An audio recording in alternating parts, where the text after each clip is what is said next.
Fashion designer എന്ന നിങ്ങളുടെ സ്വപ്നം യാഥാർത്ഥ്യമാക്കൂ. ഭാവി സുരക്ഷിതമാക്കൂ. കൂടുതൽ വിവരങ്ങൾക്ക് ഓഫീസുമായി ബന്ധപ്പെടുക. Oyak tower, Nilambur road, Wandoor. Branch Kalikavu. Oyak, transforming dream into reality. വനനിയമ ഭേദഗതി ബിൽ കൃഷിയെ പ്രതിസന്ധിയിലാക്കുമെന്ന് PV അൻവർ MLA. ചുങ്കത്ര മുട്ടിക്കടവ് ജില്ലാ കൃഷിത്തോട്ടത്തിൽ നടക്കുന്ന നിറപൊലി 25 കാർഷിക മേള ഉദ്ഘാടന ചടങ്ങിൽ സംസാരിക്കുകയായിരുന്നു MLA. പുഴകളുടെ ഉത്ഭവം വനത്തിൽ നിന്നാണെന്ന കാരണത്താൽ എല്ലാ പുഴകളും വനം വകുപ്പിന്റെ അധീനതയിലാക്കുന്ന നിയമമാണ് വനനിയമ ഭേദഗതി ബില്ലിൽ ഉൾപ്പെടുന്നത്. പൊതുജലാശയങ്ങളിൽ നിന്ന് കൃഷിക്ക് വെള്ളം ലഭ്യമാക്കുന്നതും ജലവിതരണ പദ്ധതികൾ നടപ്പാക്കുന്നതും ഇതോടെ വനം വകുപ്പ് തടയും. ഇത് സംസ്ഥാനത്തെ കൃഷി ഇല്ലാതാക്കും. വനത്തിൽ പ്രവേശിക്കൽ ഉൾപ്പെടെയുള്ള കുറ്റം ചുമത്തി BFOമാർക്ക് പോലും കർഷകരെ അറസ്റ്റ് ചെയ്യാനുള്ള അധികാരം നൽകുന്നത് പ്രത്യാഘാതങ്ങൾക്കിടയാക്കും. വന്യമൃഗങ്ങളെ സംരക്ഷിക്കുമ്പോൾ മനുഷ്യരെ സംരക്ഷിക്കാൻ അധികൃതർ മറക്കുകയാണെന്നും ഒരാഴ്ചയ്ക്കുള്ളിൽ സംസ്ഥാനത്ത് 5 പേരാണ് വന്യമൃഗാക്രമങ്ങളിൽ കൊല്ലപ്പെട്ടതെന്നും കൃഷി പ്രോത്സാഹിപ്പിക്കാൻ എത്ര തലകുത്തി പറഞ്ഞാലും വന്യമൃഗശല്യം അവസാനിപ്പിക്കാതെ ഒരു കാര്യവുമില്ലെന്നും MLA പറഞ്ഞു. ജനങ്ങൾ എന്ത് ചെയ്തു? നമുക്ക് ടെറസിന്റെ മുകളിൽ ഉണ്ടാക്കി നോക്കാന്ന് പറഞ്ഞു. ആനശല്യം, ഈ പറഞ്ഞ പന്നിശല്യം ഒന്നുമില്ല. അപ്പൊ ടെറസിന്റെ മുകളിൽ കൃഷി ഉണ്ടാക്കി പച്ചക്കറി വിളവാകുമ്പോൾ അവിടെ നമ്മുടെ കുരങ്ങന്മാരുടെ ജാഥയാ. അപ്പോൾ ടെറസിന്റെ മുകളിൽ ഉണ്ടാക്കാൻ മാർഗമില്ല. അപ്പൊ നമ്മൾ ഈ കൃഷിയെക്കുറിച്ച് എത്ര പഠിപ്പിച്ചിട്ടും എത്ര അതിനുള്ള സംവിധാനങ്ങൾ ഒരുക്കിയിട്ടും ബഹുമാനപ്പെട്ട കൃഷിമന്ത്രി സഖാവ് പ്രസാദ് അവർ തല കുത്തി മറിഞ്ഞിട്ടും ഒരു കാര്യവും ഇവിടെ നാട്ടിൽ നടക്കാൻ പോകുന്നില്ല. ജനങ്ങൾ പിന്തിരിഞ്ഞുകൊണ്ടിരിക്കുകയാണ്. ലോകത്തെ ഏറ്റവും വലിയ നഷ്ടക്കച്ചവടം എന്താണ് എന്ന് ജനങ്ങളോട് ചോദിച്ചാൽ കണ്ണ് പൂട്ടിയിട്ട് കേരളത്തിലെ ജനങ്ങളോട് പറയൂ, അത് കൃഷിയാണ്.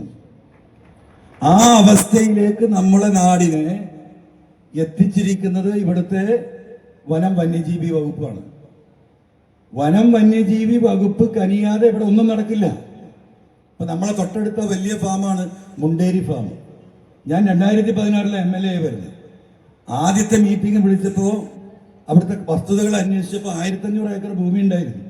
500 ഏക്കർ ഫോറസ്റ്റ് കൊണ്ടുപോയി EFL ആയിട്ട്, എക്കോ ഫ്രജൈൽ ലാൻഡ് ഓർഡിനൻസ്. ഈ ഇരിക്കുന്ന കൃഷി വകുപ്പിന്റെ ഭൂമിയിൽ നിന്ന് 500 ഏക്കർ ഭൂമി EFL ആയി പിടിച്ചെടുത്തു. അപ്പം നാട്ടിലുള്ള കളക്ടറൊക്കെ ഇവിടെ ഉണ്ട്. ഈ നിയമസഭാ സമ്മേളനത്തിൽ കഴിഞ്ഞതിന്റെ മുമ്പത്തെ സമ്മേളനത്തിൽ കുറ്റിയാടി MLA കൊടുത്തൊരു ചോദ്യം ഉണ്ടായിരുന്നു. കേരളത്തിൽ കൃഷിഭൂമി വർദ്ധിച്ചിട്ടുണ്ടോ? വർദ്ധിച്ചിട്ടുണ്ടെങ്കിൽ എത്ര? കുറഞ്ഞിട്ടുണ്ടെങ്കിൽ എത്ര? വർദ്ധിച്ചിരിക്കുകയാണ്. എത്ര ഏക്കർ എന്നറിയാം നമുക്ക്? 10,000 ചില്ലാനം ഏക്കർ ഭൂമി. എവിടുന്നാ ഫോറസ്റ്റിന് ഈ ഭൂമി കിട്ടിയത്? തിരക്കി ഉണ്ടാക്കിയ ഭൂമിയാണ്. എന്നാൽ ആ തിരക്കി എടുത്തു കഴിഞ്ഞ് ബാക്കിയില്ലേലും മനുഷ്യന് കൃഷി ചെയ്യാൻ. ഈ ആഴ്ച 4 ആളെ ചവിട്ടിക്കൊന്നു കേരളത്തിൽ. 4 ആളെ 3 സ്ഥലത്ത് ഞാൻ മരിച്ചെടുത്ത് ഞാൻ പോയി. അപ്പൊ ഇനിയിപ്പോ അടുത്ത നിയമം വരുന്നുണ്ട്, അതുകൂടി പറഞ്ഞ് ഞാൻ നിർത്തുകയാണ്. ഒരു വന നിയമ ഭേദഗതി ബില്ല് വരുന്നുണ്ട്. ഇപ്പൊ ഇവിടെ കഷ്ടപ്പെട്ട് കുറച്ച് കൃഷിയൊക്കെ ഉണ്ടാക്കിയിട്ടുണ്ട്. ഇത് നനക്കുന്ന എവിടുന്ന? ഈ ചാലിയാർപ്പുഴയിൽ നിന്ന് വെള്ളം എടുത്തിട്ടാ.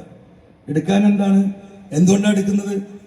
ഈ പഞ്ചായത്തിന്റെ അധികാര പരിധിയിൽപ്പെടുന്ന പുഴയിൽ നിന്ന് വെള്ളം എടുക്കാനുള്ള അധികാരം പഞ്ചായത്തിനുണ്ട്.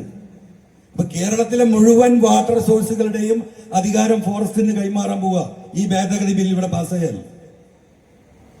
ഒരു തുള്ളി വെള്ളം എടുക്കണമെങ്കിൽ ഒരു വ്യക്തിക്കോ ഒരു സ്ഥാപനത്തിനോ ഒരു ഗവൺമെന്റിനോ ഈ നാട്ടിൽ നടക്കാൻ പോകുന്നില്ല ഈ ഭേദഗതി പാസ്സായാൽ. എന്താ കാരണം എന്ന് പറയുന്നത് നിങ്ങൾ കേൾക്കണം. ഫോറസ്റ്റുകാർ പറയുന്നത് ഈ പുഴ ആരംഭിക്കുന്ന ഇവിടെ കാട്ടുന്നല്ലേ. അപ്പം ഇതിന്റെ ഉറവിടം കാടാണ്, ഞങ്ങളുടെ വെള്ളമാണ്, അത് ഒഴുകി പോവാണ്. അതുകൊണ്ട് അതിന്റെ അതോറിറ്റി അവർക്കാണ്.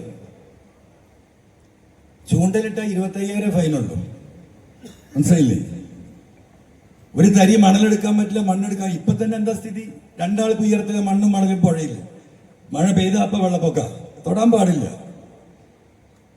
പിന്നെ ചെറിയൊരു കാര്യം കൂടി ഉണ്ട്. അതിന്റെ ഒപ്പം നിങ്ങൾ ഇതിന് വല്ല സമരം ചെയ്താൽ അപ്പൊ തൂക്കിപ്പോകും. എന്താ അമെന്റ്മെന്റ് അറിയോ? CRPC എടുത്തിട്ട് ഫോറസ്റ്റിന് കൊടുക്കുക. ഇപ്പം ഫോറസ്റ്റിനെതിരെ എന്തെങ്കിലും ഒരു പ്രതിഷേധമുണ്ടായാൽ, ആളുകൾ ഇടപെട്ടാൽ അവരുടെ കൃത്യനിർവഹണം തടസ്സപ്പെടുത്തി അവർ പോലീസിൽ പെറ്റീഷൻ കൊടുക്കണം. ആ പോലീസിൽ പെറ്റീഷൻ കൊടുത്തിട്ട് അവിടുന്ന് പോലീസ് വന്ന് അന്വേഷിച്ചിട്ട് FIR ഇട്ടിട്ട് തെറ്റാണെങ്കിൽ പ്രതിയാണെങ്കിൽ കൊണ്ടുപോകും. ഒരാവശ്യമില്ല. ഫോറസ്റ്റുകാരെ കണ്ണിലേക്ക് നോക്കിയാൽ കേസെടുത്ത് റിമാൻഡ് ചെയ്യും. ഇനി പന്നിനെയും പൂച്ചനെയൊക്കെ നിങ്ങൾ കളിയാക്കുമ്പോൾ ശ്രദ്ധിച്ചോളൂ. മനസ്സിലായില്ലേ? അവിടത്തേക്കാണ് പോണത്. ആ നാട്ടിലാണ് നമ്മൾ ഈ കൃഷി ഉണ്ടാക്കാൻ നടക്കുന്നത്. അപ്പൊ അത് നടക്കൂല.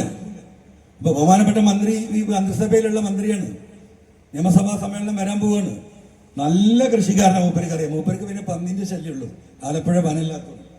അത് മാത്രം സഹിച്ചാൽ മതി, അതിനെ സഹിക്കാൻ കഴിയില്ല. സംസ്ഥാനത്ത് വനഭൂമി 500 ഏക്കർ കൂടിയെന്നാണ് വനം വകുപ്പിന്റെ വെളിപ്പെടുത്തൽ. കൃഷിഭൂമി ഉൾപ്പെടെ ഏറ്റെടുത്താണ് വനഭൂമി കൂട്ടുന്നത്. മുണ്ടേരി ഫാമിന്റെ ഭൂമിയും വനം വകുപ്പ് ഏറ്റെടുത്തിരുന്നു. മനുഷ്യജീവന്റെ സംരക്ഷണമാണ് മുഖ്യമായി കാണേണ്ടത്. വനനിയമ ഭേദഗതി ബിൽ നിയമസഭയിൽ എതിർക്കണമെന്നും MLA കൃഷിമന്ത്രി P. പ്രസാദിനോട് ആവശ്യപ്പെട്ടു.